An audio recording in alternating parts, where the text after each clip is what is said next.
This is Glenda Dawson, and I have Moongirl here with us, and you're Hey, watching the Paranormal Dolls. How are you, Moongirl?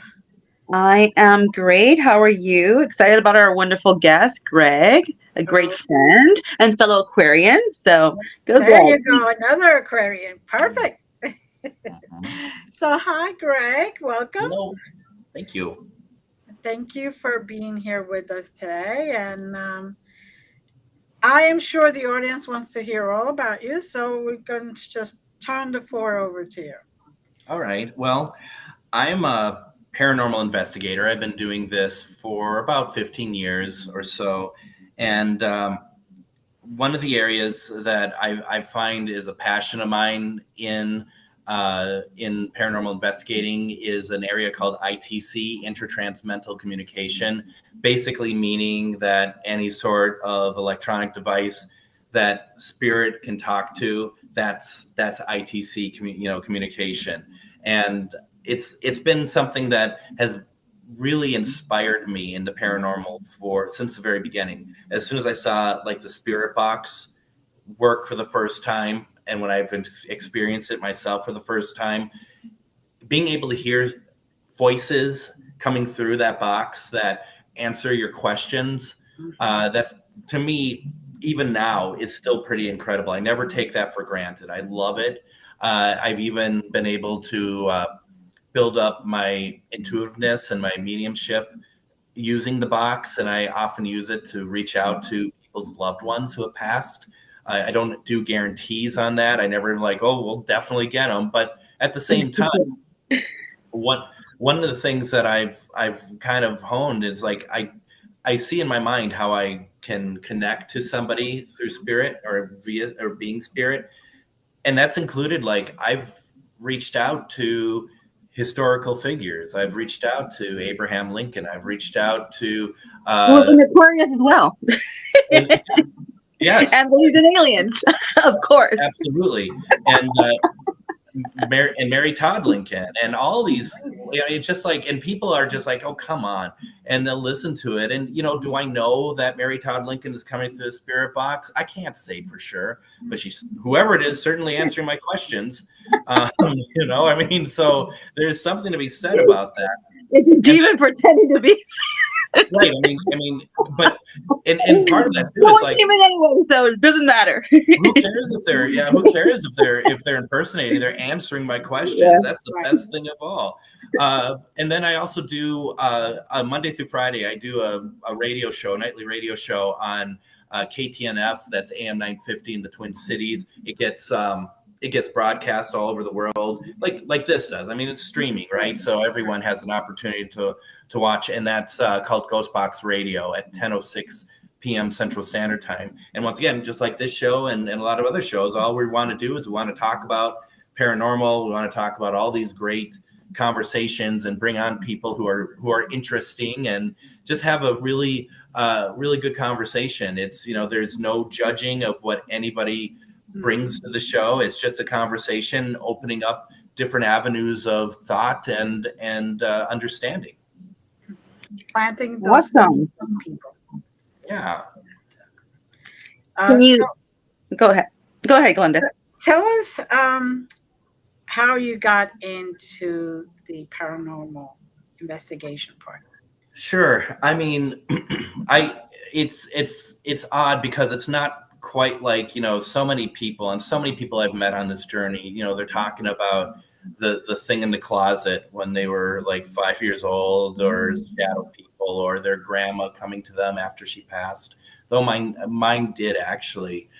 But I got interested from watching of all shows, Ghost Adventures, because that was the first show I was watching where they're using the spirit box, and that truly got that, like, that just inspired me. Like I mentioned just a couple of minutes ago, that if someone's going to talk to you and have like responses that answer your questions, that seems pretty amazing to me.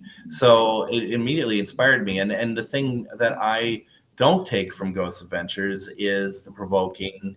I don't feel like I need to investigate dark locations. It doesn't mean I haven't, but it's not like I know a lot of people have on their bucket list dark locations. Good for them, however you roll. But for myself, I just want to go places, and I firmly believe, just like you two will be able to do, I know, go anywhere and pick up spirit communication. Doesn't matter where we are, and that's the thing that I find, like, I know people want to go to some of these locations sometimes because like the architecture or the history, all that, totally get that. But it's like, I can be in my house and I can bring forward, voices and people answering my questions and loved ones and stuff. So that's what it got me into it. But then it was afterwards, doing this journey, understanding the connection between what people call paranormal and people call metaphysical, and how they are actually the same. They're not different. We're all trying to talk to spirits, and that I understand that people want to use equipment and stuff as I do. It's fun, but that you don't necessarily have to, and that the greatest equipment of all is your body. That's kind of easy, but it's true at the same time. So, and that was really what it came down to for me. It was always being able to help people, to go and help people help spirits, because spirits need help. Sometimes they need, the guidance of us, because it sounds odd, but we're able to see better than they can sometimes, because they don't realize where they are. Crossing over is one of my specialties. It's something that I have learned over the past 4 or 5 years, that crossing over spirits is something that has really has made my life better, but also has made some spirits been able to move on when they really needed to.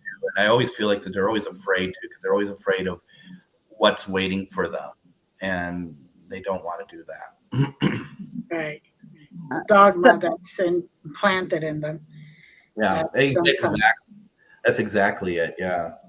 So you have this really wonderful show, and I was honored to be a guest on. Can you please tell us more about your awesome show and what you do on there? So Ghostbox Radio is a nightly show, Monday through Friday, 10:06 p.m. Central Standard Time. And what I really do, and I'm sure is what you both do as well, is you sit and think, what do I want to know more about? What do I want to understand better? Because there's stuff I don't understand. So I knew, like, for my first nightly show, I wanted to talk about dream interpretation, because I didn't know a whole lot about it. And also that I kind of had a weak correlation between a dream coming true. Let's talk about dreams, but in this case, interpretations. And then I saw Moongirl. She posted that she was doing a class with the University Magicus, and I thought, my gosh, wonder if she would talk with me and be on the show. And that was no, just kidding. Nope, that I don't like you or your show. And no. I support you. I support you. We're friends. But that's what the show is about, is like finding people who are interesting and have interesting things to say, who want to make things better for people, or they're writing books. I love bringing on authors, because the research that they do, and the show's been running for less than 2 weeks, and I think I've had 4 authors on already. And you need to have Glenda, because she's an author too, an amazing one. Well, we'll definitely do that then. That'd be great. And then, the thing that I'm kind of shying away from is paranormal teams just coming to me and being like, "Would like to be on your show." And it's like, why is that? And well, because we're paranormal. And sorry. That's great. But if I did that for all the paranormal teams, then it just doesn't really. It's not to take away from their successes or anything, but you got to think about, like, what is it that makes it interesting and unique to bring people on? It sounds kind of crummy, especially when you say it out loud, but it's at the same time, it is though what it is, because it's like, you want to be able to get people excited. And is it because people have something to say, or they just want to promote a team? And you find there's lots of ways to promote the team, but if there isn't anything really that we can hang our hat on for a conversation, if they were like, oh, we did, the Amityville house, like, yeah, I'd like to have you on. No one does the Amityville House, so Right. it's not going to happen. So, But it is true. It's something that you want something unique to open up more avenues for people to talk about all this stuff and yeah, to realize. you definitely want it to be interesting. And, the one thing that I've noticed, like the moment I walked into the paranormal realm, and this was, all those years ago, is that, teams want to promote themselves, and there's nothing wrong with that. But, as soon as I like befriend somebody who has a team in like the panhandle of Florida, they'll send me a to like their Facebook page, like a team page. And it's like, sure, that's cool, I get it. But at the same time, what do all these likes mean? What do they mean if you have all these likes? And it's like, I'm not going to need a team at the panhandle of Florida for an investigation, and I'm speaking as someone who has number of people all around the country that I can rely on to help me with stuff.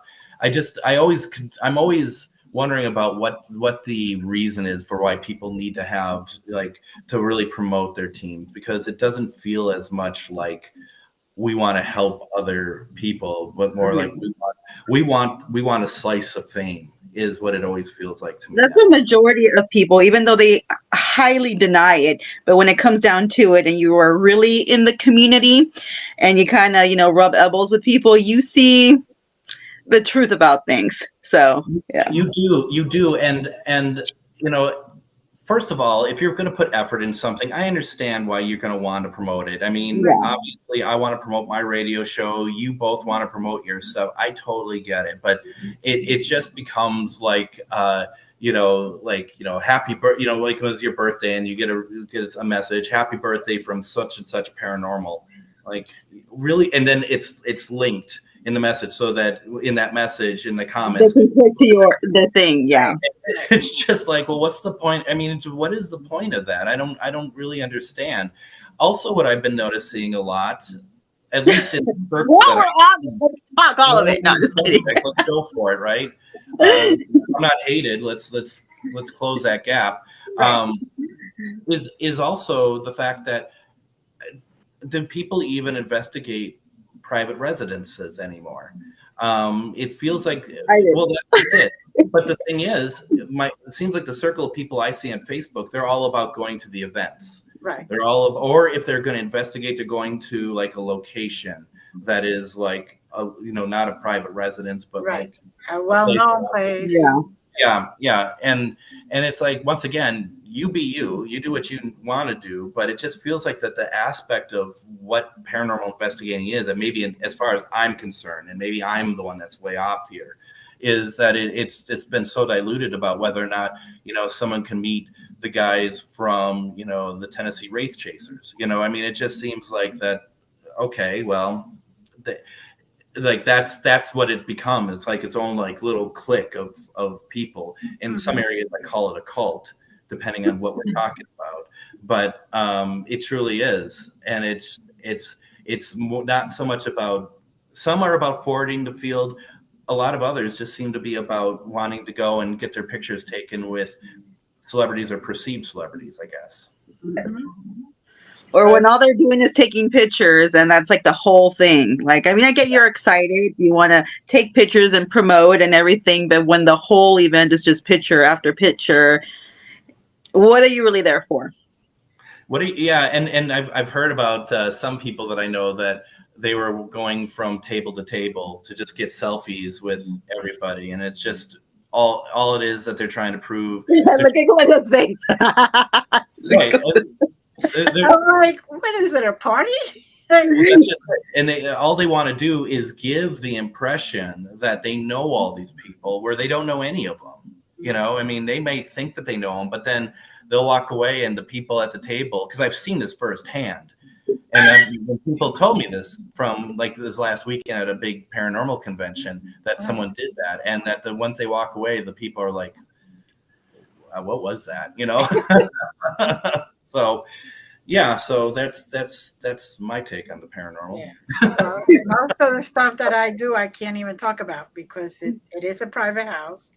And the agreement is that they don't want everybody to know that it is a, for all intents purposes, haunted location. Because then Yep. you do have all these paranormal teams crushing in and they want their private life. They just want to know who's there, why, when did they exist, the history of it. Yeah. So, And then on that hand, there is some people like if I'm gonna do a residential, I ask them like, do you want this out there? Do you want me to film it? Not if so, then cool, I'll film it. If not, that's fine. I understand because it is a private residence. It's not just a building, And then people, guess what? We get to leave. yeah, They stay there. right. So you have to be careful with that too. If you are gonna go investigate or exercise, a residential home, because you get to leave. They are stuck there. There could be kids there, whatever you conjured up or whatever you opened. If you don't know what you're really doing, and let's be honest, a lot of people don't, no offense, and then they get stuck with that. Mm-hmm. Not everyone has money to just get up and move. And that's another thing I really hate about like shows and people like, they could have just moved. It's not that easy to get up and move, okay? You need money to move. Yeah. You have a family, you need to find a place just to like, put the light on. It's not that easy. Mm-hmm. So you have to really take in consideration the family who lives there when you're going to investigate a residential home. Exactly. Very much so. And we do similar too. We have paperwork that they sign that we have 3 options for how much we let out, like full disclosure, leaving their name off, or nothing whatsoever, complete lockdown. And what, I think, you wonder the people who are looking for fame and stuff, if they did, like they had a client, the client's like, complete lockdown, we don't want anyone to know anything about anything going on here, and they get the most amazing evidence ever. You wonder about some of these people if they would actually honor that, because they should, they need to. Right. But I guess I'm so soured in a sense because I haven't seen a whole lot lately that makes me feel like that people are like that they're not there just for themselves in this field, and it's I know that they are, but I just haven't been seeing it lately, and it's been a real bummer for me. Yeah, they're not honoring the paranormal feel. Yeah. Instead, they're bringing it down sometimes. I think so sometimes, yeah. So, have you ever had anything that has occurred to you or that you have experienced that has put you over the top? Like, one of those, oh my goodness moments. Yeah, I mean, there's been a couple, and when you say the oh my goodness moments, are you saying like good or scary? Good. Whichever one you want to go with, Greg. All ears. Because I had good, like good, because there obviously I think we've all had both, a little bit of both. For me, a very positive one was we were at the Grand House in Rush City, Minnesota in November, and it was a group that we took that had taken our paranormal class. I do a paranormal class with Shar. She does a lot of mediumship work, and she is very talented, and we team up and we do a class 6 weeks. And after we do that class, we take students to a location to investigate, and this location normally is the Grand House because it is so even keeled. It's active but not threatening, and so even the people who are worried about it, they leave there going like, yeah, there was nothing to worry about here. One night in November, we did a kind of an experiment where we didn't want to do an Estes method, which the Estes with the spirit box and stuff, I think one of the most silliest things around personally. Good friends of mine do it and they get great success from it, but I would only do it with people I trust. If it's people I don't trust, because the whole purpose of the Estes is you're wearing headphones, you have on, you're listening to a spirit box, if you don't know the people, they can say whatever they want, and you don't. I'm sure some of them have. And they have.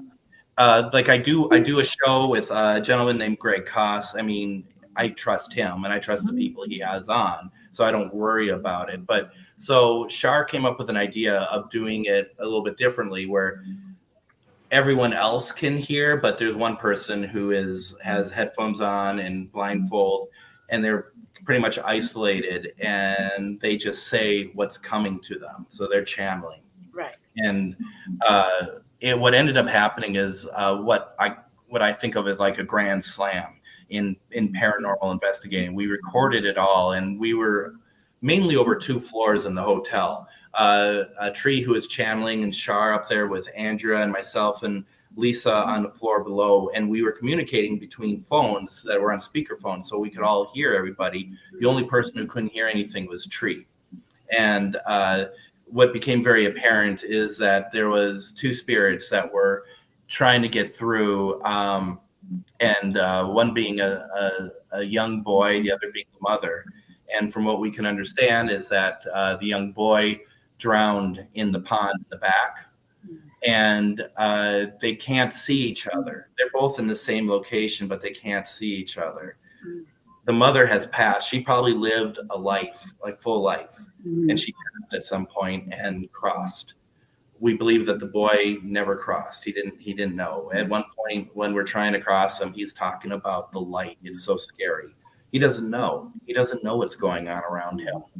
We were getting names that were coming through the spirit box that later she would say. Michael would be one of them. We would get the name as a EVP. We would get the boy's voice as an EVP, and multiple EVPs where it's the same voice. We got knocking on walls. We got shadow figures.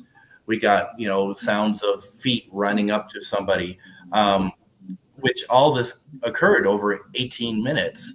At the end, we ended up reuniting the son and the mother. And that, it's so emotional. The recording is so emotional, but I'm saying give it justice.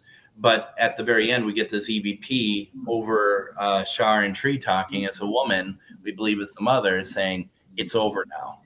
It's very powerful. But then at the very end of that, about a week later, one of the folks in our team, I think it was Austin, he found like legitimate paperwork about Michael that he had drowned. He was 5 years old. And all the stuff that we're getting. And this is, this is what we do this for, we didn't realize this is what was happening. When we did a presentation about it on Friday at the Grand House, and it was the place was sold out. There was about 41 people there wanting to hear this. And I just said to them, this is a slow burn.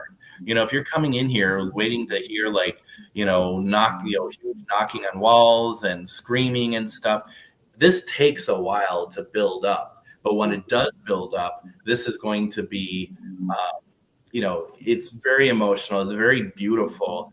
And, it still affects, it affects all of us who did it, but really like Tree, who was channeling everybody. She still can't talk about it without getting really emotional about it, because it's truly changed her life. It's changed our life, but it truly changed her life. Just ridiculous in a good way. It's just like this actually happens. And when you get those validated moments that are validating each other, I find it hard for skeptics even to be able to say, well, that's just because of this, that, and this. Like, is it? I don't think so. So that was a great one. What would you tell a skeptic if because I know there's many out there, and I get this question too. What would you tell one if they, kind of questioned or asked you about it? What would you? I would just say that's their choice. I won't engage in it because it's fruitless, and everyone has a right to have their opinion. I know what I know. They know what they know. And I find it always funny that a lot of skeptics that I talk to, they're very adamant. They don't believe in any of this. Then they pause and they'll be like, but there was that one time. And they'll talk about one of the most amazing things I've ever heard of in my life. and then they'll talk about, but then there was this other time. And it's kind of, to me, for those who do that, for me, it's always about like, well, what would it take then? I mean, honestly, what would it take if this doesn't make you think differently? You don't have to become a full believer, but to still be like, well, I don't believe in any of this stuff. And then they talk about that. It's like, what does it take then for you to be able to see things a little bit differently? But as long as people are respectful to me, I'll be respectful back to them. I won't engage in it because I just don't want to. I want to respect their opinion. Yeah. But it's always rewarding when you prove them wrong. I'm sorry. Well, if you've gotten somebody who actually said, "Oh, I see it now." I mean, for me, it's been very rare.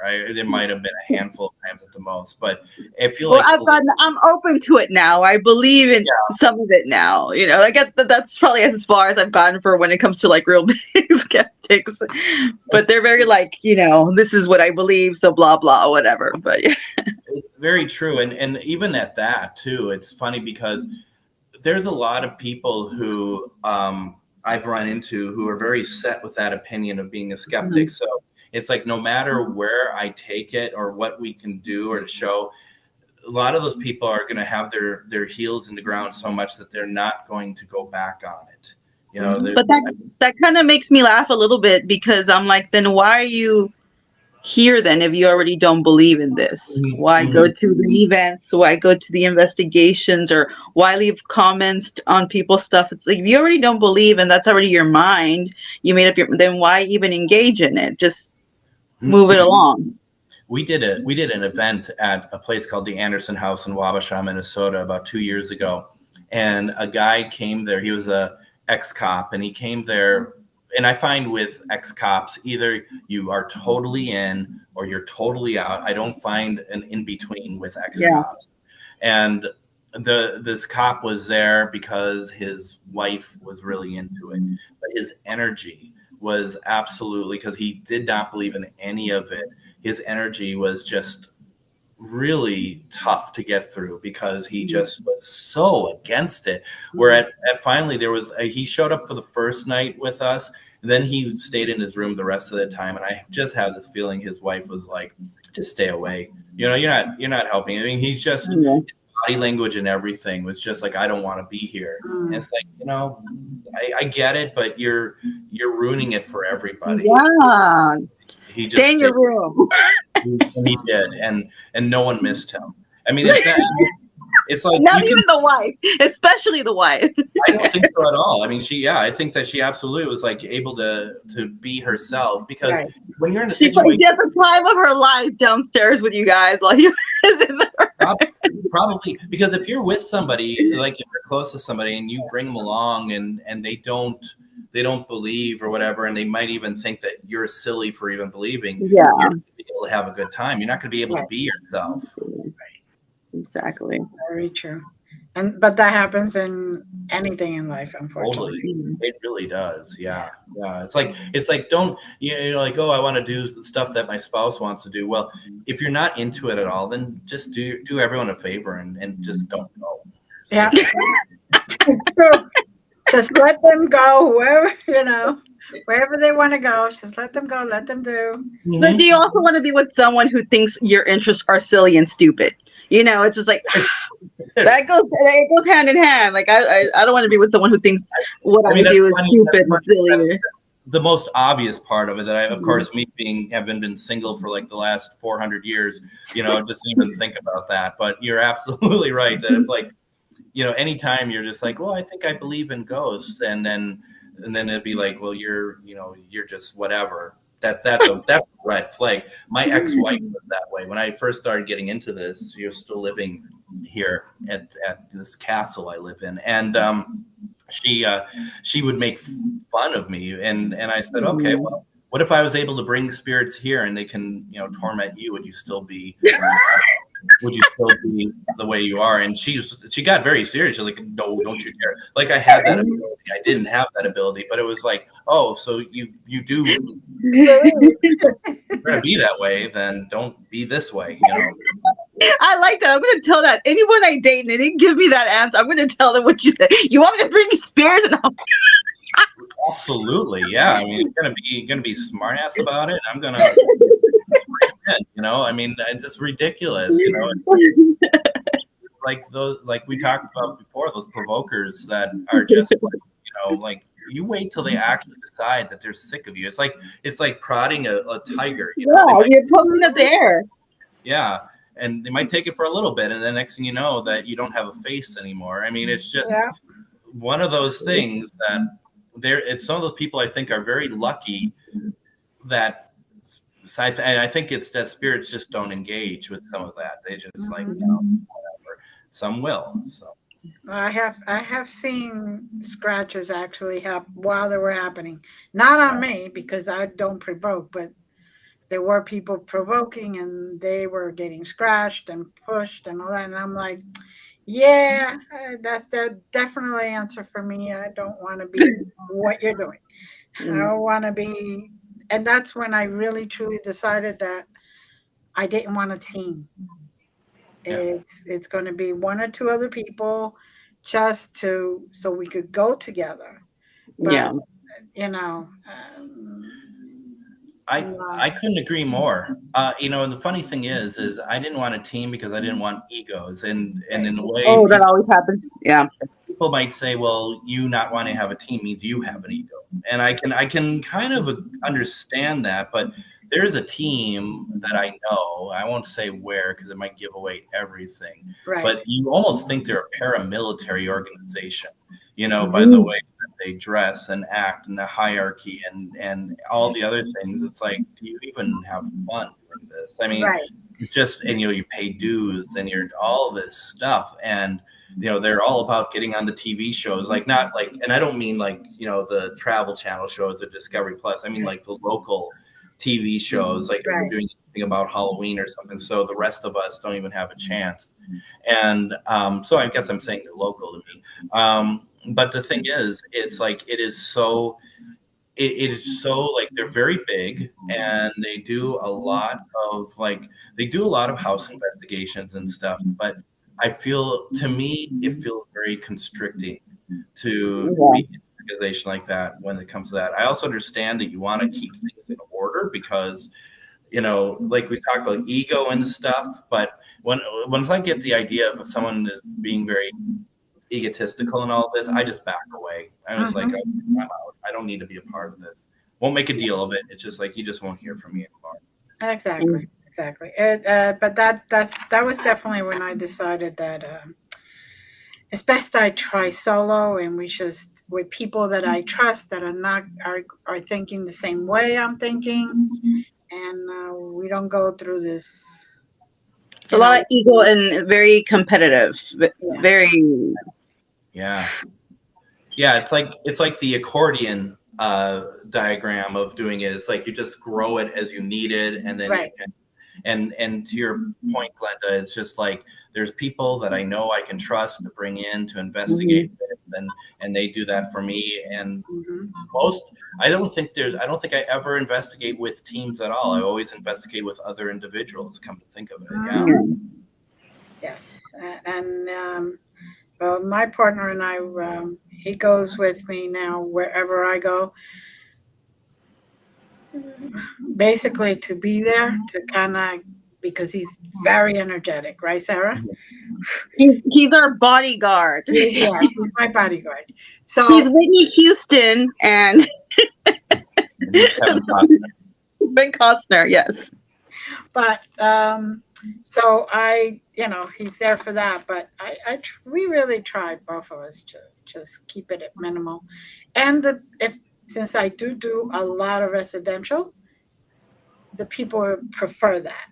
They don't want a lot of people to come in their whole house and wrecking the place and all that other stuff. So. And it is really important to have people that you fully trust. I mean, that they're not going to try to be competitive and nasty towards you, because at the end of the day, it is a team, and you are the same goal is for us to find evidence or to teach you something, whatever, educate you. So and then plus you want to be around good energy, people that you know are not trying to be mean or nasty to you. They're there for that and to support you. And it's really hard to find that. So, it's easier when you just kind of select who you want to investigate with versus a group of a lot of people that maybe you don't click well with. Very much so. And also I've found too, like the investigations that I do that are not events, it's like you got to make sure that the people you're investigating with, and this sounds pretty bad actually, but it's on the same level as you are, on the same, they're on the same, that they've been doing it for around the same amount of time that you've been doing it, that they're not people who've never done it before. Because I get a lot of people who are like, oh, there's this place that's up the road or whatever, we should go investigate it. And I'm like, well, I don't know you. You gotta be careful of that stuff, because you end up with, some people get scared out of their mind. And it's, to me, it's like I had a situation where someone got frightened, and I'm not making fun of the fact they got frightened, because it can be very, but my level of experience is different than their level of experience. So what they got frightened about is not frightening to me.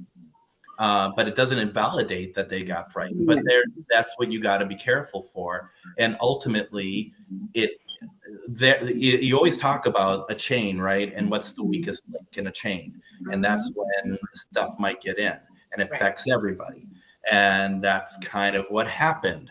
And you just have to be careful about that sort of thing. And I know it sounds harsh, but at the same time, I think people downplay how spirit can really affect your body, your personality, your inner workings, just your ability to do simple things.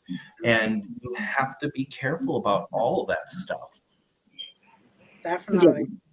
Especially if you end up with somebody who has seen it on TV. This is the way to do it. And they're going in there and they're like, oh, and I'm like, we're going to get attacked. Okay, bring a protection before he even thinks about it. Because the second they open their mouth, you're like, oh, here we go. Well, also with people who are very new, and I understand everybody has to start somewhere, so I'm not talking crap about that. Everybody needs to start somewhere, but if you're not very experienced and you're just going by what you see on TV, that's not necessarily what we actually do or how we go about things. You only get like the exciting moments, the climaxes on TV. You don't see the actual, sometimes you're in a location and you're there for hours and you don't catch a damn thing. Other times you go in and you see the craziest, things ever. And so it's cut, the episode's cut just for 30 minutes, an hour if you're lucky. So if you're just going by what you're seeing, that's not really your teacher. In other words, don't get confused. There's a lot that goes into it, not just going to a place and then you just, whatever happens. And there's people who are really all about and I'm thinking about an event that I did last year at the Mertz. It was a funeral parlor. It was called Mertz, and it was in York, Nebraska. And we were doing another experiment, and the people I was with, the guy was suddenly like, oh, I feel something in the back of my head. I feel something on my neck, and it was like, all right, I can tell this stuff very quickly. I'm sure you both too could do it as well. When you're at an event, and the way that people talk, the way that they dress, what kind of investigator they're going to be. And this guy had ghost adventures written all over him. And this is what he's thinking that these things are like. And so he's just like, the back of my neck, it's burning. And I'm just like, and all I said was light. And so someone puts a light on him, and I look, and there's nothing there. He goes, okay, well, just let me know if something else happens. Okay. And then he's just like, my neck, it's burning again. And like, sorry. And there's scratches on the back of his neck, and his girlfriend, wife, whatever, she goes, that's a sign of demonic possession. And people were kind of getting up and leaving, and I just stopped him, and I'm like, show me your hands. And he's like, what? I said, show me your hands. And he put up his hands, and there were skin marks, like skin in his. Oh, he did that He to scratched me. himself. Oh, And, I just said, I'll make a deal with you. I won't make a big deal of this if you don't bring up any of your like supposed scratching again and stuff. You're taking down this event if you do. So let's play fair. Okay. Just like, yeah. get out. Oh, I would have kicked him the heck out. We were at the end. It was the end of the Yeah. event. So, at least, but yeah, otherwise it would have been like, get out of here, you joker. It's just so weird. Like, why are you that desperate for attention? It's just so, especially as an adult, I just can't. I don't know if I just can't handle it when people are they just want so much attention. Like, just be who you are. I don't know. I'm sorry. That's a big turn off for me. They want to be famous, and they think that that's the way to do it. It is. And the funny thing is, it's like we've been investigating this place all night. Right. And we've had some interesting things happen. None of it which is provocative. None of it that spirit is provoking us at all. Not even close. And in fact, while everyone was upstairs at one point, I was with someone else and I was using Spirit Box to reach out to their grandfather. Mm-hmm. The Spirit Box was giving absolutely on point answers. It was incredible. So there was nothing bad happening at this place, but yet this guy is just like, they're scratching me. And it's like, is it just because you're the devil, or is it just because you're faking it? One or the other, because there isn't anything bad here, but I feel like that some people feel like that they have to be the center of attention on these things. Like you said, Moongirl, whatever reason, I don't understand it either. I do not understand why they, especially as a grown adult. I mean, maybe you're a teenager, maybe you're your 20s and you're just, whatever, but I'm sorry. Even then, I've seen teenagers and 20-year-olds act more mature, way more mature and friendlier than some people who are much older. And I'm like, wow, that always blows my mind. I'm like, ooh, okay. Absolutely. It truly is like, and it's just, it really takes away the fun. And that's why I also, kind of made the deal with him, because I didn't want to ruin everyone else's fun there. And, there's going to be at least one person, if not more, going to be like, oh my gosh, what was that? Are we okay? And you don't want to cause a panic either. I mean, this is meant to be fun. Events are not like investigations. Yeah, you investigate an event, but it's not an investigation. It's a bunch of people talking at once, and they're getting their chance to be able to kind of a group event. Yeah, have an idea of what it's like, but there's stuff that I'm sure you both, being at events and stuff and running them, you see that you normally would stop someone at an event at an investigation from doing, but you just let it go at an event because you want them to have fun. As long as they're provoking, as long as they're not like pretending that they're possessed or something. That's although that has happened. You already know this, Greg. That has happened where there were people who pretended they were. Yeah, absolutely. And you've known too that I've had that happen too on my end, where it's just like, come on, and they're saying stuff, they're channeling stuff that we just talked about 10 minutes beforehand. Like there's no new information, but yet they're channeling and they're screaming and they have to be the center of attention. And the worst was that there was somebody at an event who she was very irresponsible, and she was, I guess she still is a medium, and kids. I don't know why there were kids at this event to start with. I was against that from the very start. From the 3 people that showed up at this event, there were some kids, and we're doing this investigation, and they said to her, I'm a little scared. They literally said to her, I'm a little scared because I don't know what to expect. I've never done one of these before. And she's like, don't worry, it's going to be all right. No less than 10 minutes later, she's possessed, screaming, running around. And these poor kids, they're just like, what? And, she's just, just like, get out of here. Just get out of here. Don't people realize that to really be possessed, it takes a lot. I mean, I in my background, in my past, I have done exorcisms. So Yeah. I know that not everything that everybody says I'm possessed, you are possessed. You might have an attachment. Yes, Yeah. I'll grant you that. But possession, And that's if any, if at right. all. I mean, out of the 20 that I have done, there was only actually 12 that were real. The other ones were just attachments. You know, it's Well, that's Or you when you they hit say a famous celebrity, they find out who your favorite dead celebrity is, and they're like, they're right behind you. They've been with you all your life. Like, you're the but the reincarnation person of that dead yet, though. celebrity. You are the reincarnation of that celebrity. what a Person Honestly. dead yet. what a great coincidence, huh? That I you know know. love I that was just celebrity. talking There about how you much I are. love that dead celebrity. Now you're saying that they're behind this person, and they're the reincarnation of the. So which one is it? They're moving quickly.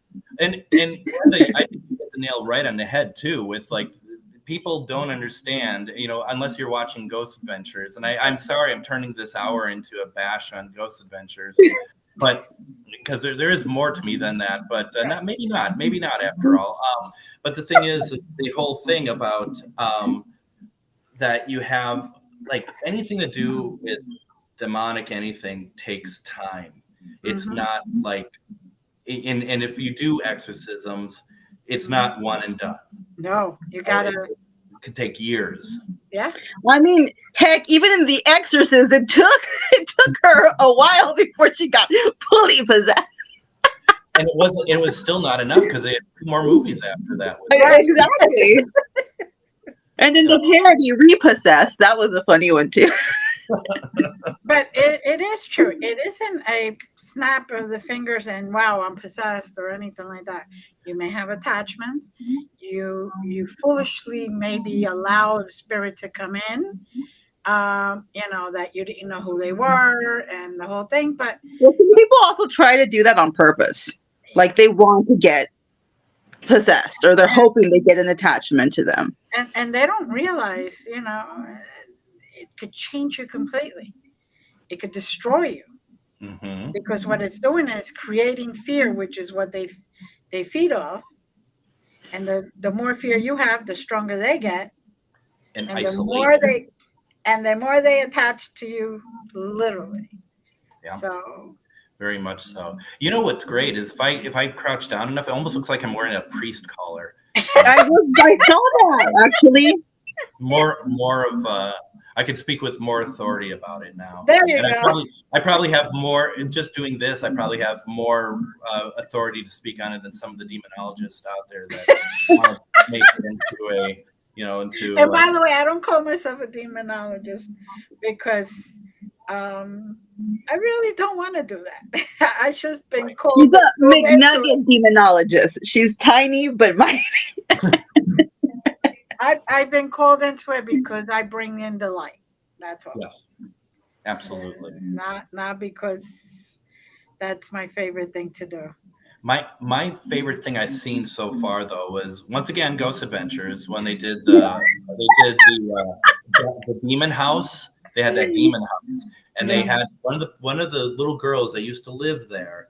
They took her to a Catholic church, and the priest looks at her, and she showed if you're just going by outward appearances or even how she's acting, that there is nothing like going on with her that's demon or anything. He looks at her and he goes, "This girl needs an emergency exorcism." And like, what is an emergency exorcism?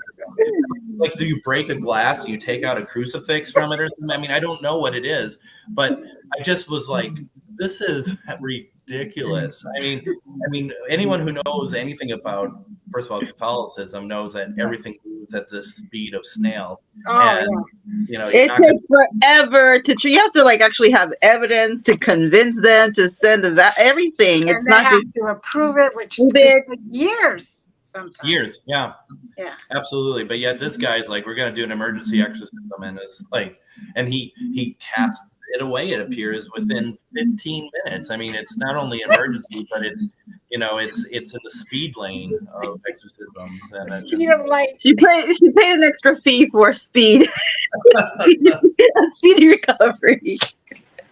it was ridiculous. I mean, it's just like, come on, you guys. And finally, I think that's what finally made me just like, I can't even watch this anymore. I used to watch it for entertainment value, and then it was just like, yeah, this is And even for know, me, it's too much. we understand that they're entertainers.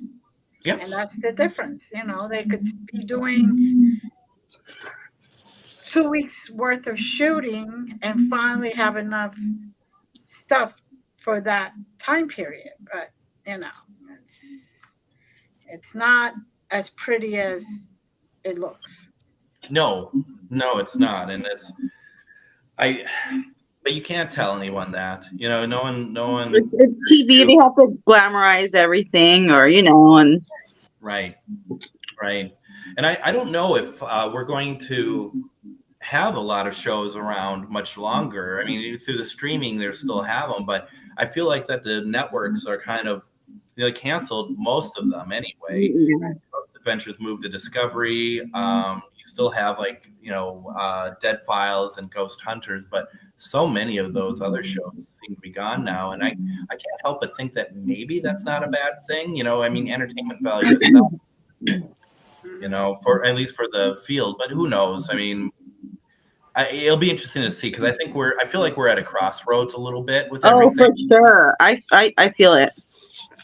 I think there's going to be big changes. Like, yeah, for sure. Yeah. And I can't say whether it's good or not, but I mean, just me being kind of a perpetual frowny face, you know, I'll probably be annoyed with it regardless which way it goes. So, you know, kind of, at least I know what I am, right? At least At least we're honest. Yeah, I got to be honest about these things. If you're going to dish it out, you got to take it back. So there you go. There you go. So we do have a few minutes left, about 6 minutes left. Is there anything we haven't touched about on that you really want to tell? And do you have any upcoming events and where we can catch you? Is there, like, you know, hit us up with links, infos? What do you got going on?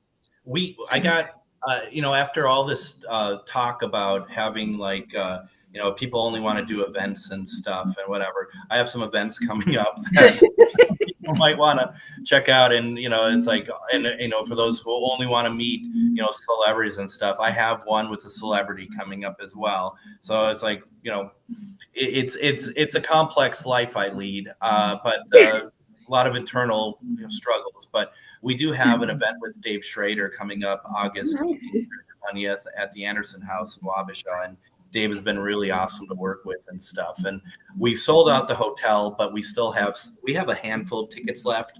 But you'd have to stay somewhere else, and we would help. Like, we wouldn't help book it for you, but we would give you some suggestions on where to find lodging and stuff. And that's the 18th through 20th in Wabasha, Minnesota. Every first Wednesday of the month, Shar and I do Ghost Stories and Beyond, which is just a get together of people where we talk about spirit communication. We talk about ghost stories, or we bring in guests and talk and stuff. And that's once a month, and it's really fun. And we hear what our audience that come in to listen, what they have to say, what their experiences are. We even got people to talk about UFOs and stuff like that, and also like Bigfoot. So it's been a lot of fun. And then we're going to have another one we haven't announced yet over at a Masonic lodge in September that we're going to do an investigation at. So we like to do we like to do the events, because we do talk about the right ways to investigate, at least the ways that we like to investigate, which I consider the right way, but I mean, you're miles Aquarian in the God complex, yes, always. Yeah, it's always the best way and the only way. Right. Well, all we ask is you don't call spirits a POS, and you know, kind of keep it nice and right?